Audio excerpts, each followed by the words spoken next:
प्यारे दोस्तों, स्वागत है आपका आपके अपने चैनल कथा विस्तार पर।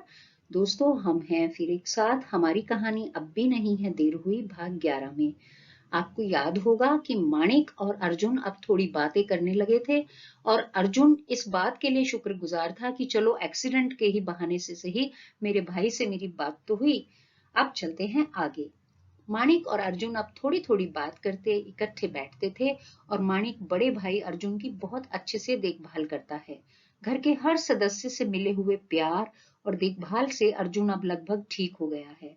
डॉक्टर ने बताया कि अगले हफ्ते अर्जुन का प्लास्टर कट जाएगा और फिर 2-3 दिन में ही वह पहले की तरह सब काम कर सकेगा।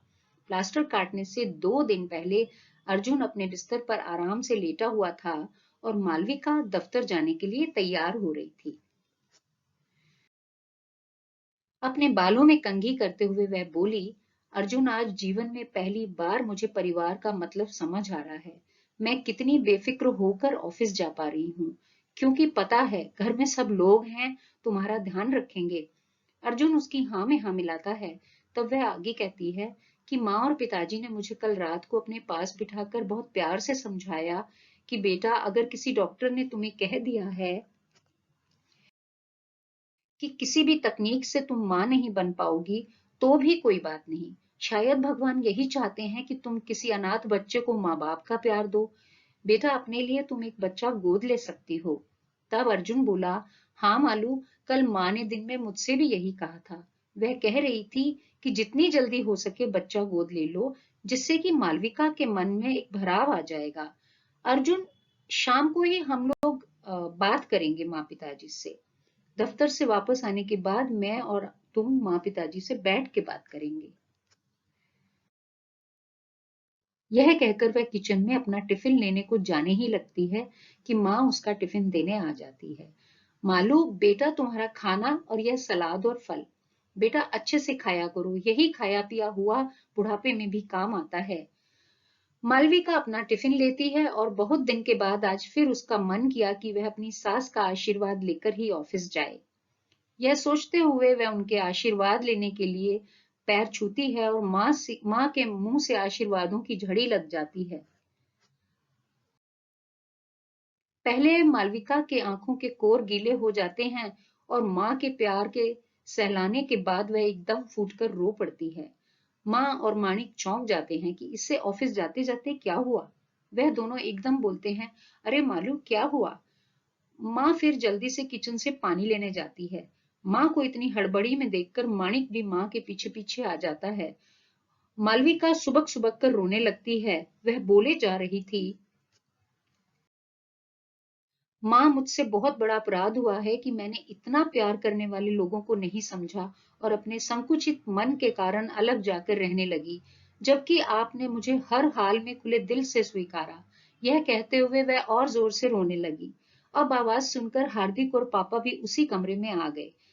मालविका ने सबसे हाथ जोड़कर और पापा जी के पैर छू कर माफी मांगी और रोते हुए कहा कि वह तो सोच रही थी मां नहीं बन जाने पर उसके ससुराल में सब उसे ही दोषी ठहराएंगे। पर यहाँ माँ पिताजी की बात सुनकर और घर के हर सदस्य को अर्जुन का ध्यान रखते हुए देखकर वह अपने आप पर बहुत लज्जित महसूस कर रही है। उसे लग रहा है कि कितनी छोटी सोच है उसकी और क्या नहीं किया उसने अर्जुन को इस घर से अलग ले जाने के लिए। घर के सब लोग उसके आसपास खड़े हैं और माणिक सबसे पहले बोलता है, तो भाभी, आ जाओ ना वापस। अब भी नहीं है देर हुई, यह तो आपका अपना ही घर है। हाँ बहू, यह तुम्हारा ही तो घर है, आ जाओ। सच माँ। मालविका आंसू पोंछकर उठ खड़ी होती है। अर्जुन, मैं अब वापस उस घर में कभी भी नहीं जाना चाहती। अर्जुन कहता है, अरे मेरा एक्सीडेंट तो बहुत मुबारक है। शुक्रिया उस मोटरसाइकिल वाले का। पहले मुझे माणिक वापस मिल गया और अब मेरा घर। अरे ढूंढ के लाओ उस मोटरसाइकिल वाले को, कस के पुच्ची लूंगा उसकी। इस बात पर सब लोग जोर जोर से हंसने लगते हैं। तब हार्दिक बोलता है, भाभी, आप यहीं से ऑफिस जाते रहो, आपका सामान मैं और माणिक यहाँ ले आएंगे। अब आप कभी मत जाना उस घर में। घर का माहौल पूरी तरह से बदल जाता है। घर में एक उत्सव जैसा माहौल बन गया है। मालविका कहती है, माँ, आज ऑफिस जाने का मन नहीं है, आपके साथ सारा दिन रहना चाहती हूँ। ऐसा लग रहा है बहुत दिन के सूखे के बाद आज पहली फुहार पड़ी है। इस बात पर पापा कहते हैं, भाई आज इस खुशी के दिन मैं भी दफ्तर नहीं जाऊंगा, अपने बहू बेटे के साथ बैठकर खूब सारी बातें करूंगा। माँ कहती है, लो लग गई ना रौनक अब घर में। अरे अज्जू की माँ, आज शाम को सोनल और राघव को भी घर पर बुलाओ, रात का खाना एक साथ खाएंगे। ठीक है, चलो अब मैं किचन में जाऊं, सीमा और चांदनी दोनों आने वाली हैं और मुझे 11 बजे बुटीक का चक्कर भी लगाना है। हार्दिक बोला, पापा सिर्फ 2 दिन रुको, हमें पहले अर्जुन भैया का प्लास्टर कटवाने दो, फिर भैया और भाभी का कमरा ठीक करने दो। तब अर्जुन बोला, पापा हम अपने ऊपर वाले फ्लोर पर 2 कमरे और बना लेंगे जिससे जगह की कमी ना रहे। मुझे पता है यह कमरा माणिक का है।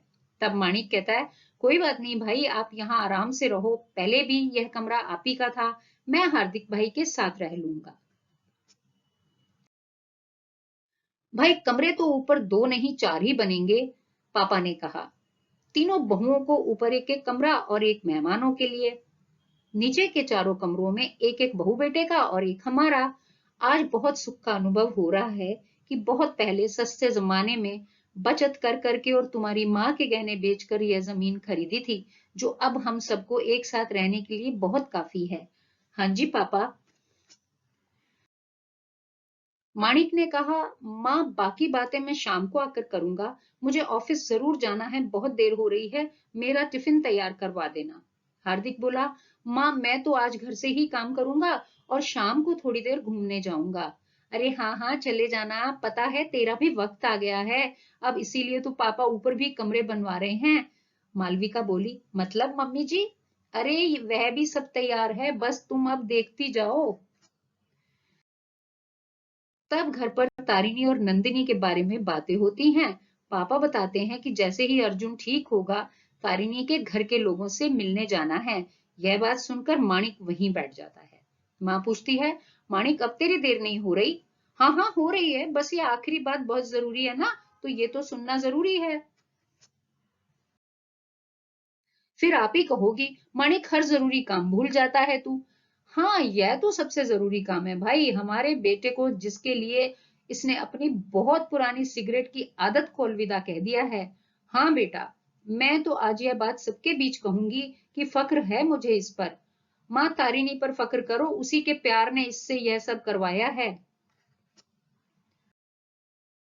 हाँ तभी तो कह रहा हूँ जरूरी बात है, सब आराम से सुनो, बात होगी तभी तो तारिणी इधर होगी ना। मालविका अब बोलती है, माणिक तू ऑफिस से आ जा, अर्जुन का प्लास्टर काटने के बाद हमारा सामान बाद में आएगा, पहले तारिणी के घर चलेंगे। भाई अब तो यह बात देवर भाभी ही संभालेंगे, मैं आज ही ठेकेदार को बुलवाकर ऊपर कमरे बनवाने की बात करता हूँ। चलो सब अपने अपने काम में लगे, नहीं तो सबसे जरूरी बात रह जाएगी, वो है आज का स्पेशल खाना, जो मैं चांदनी की मदद से बनवा लूंगी। बहू तुम आराम से बैठो अर्जुन के साथ, मैं चाय भिजवाती हूँ। यह कहकर माँ किचन की तरफ चली जाती है और बाकी सब लोग भी अपने अपने काम के लिए निकलने लगते हैं। तो दोस्तों, ये है हमारी कहानी अब भी नहीं है देर हुई का भाग 11।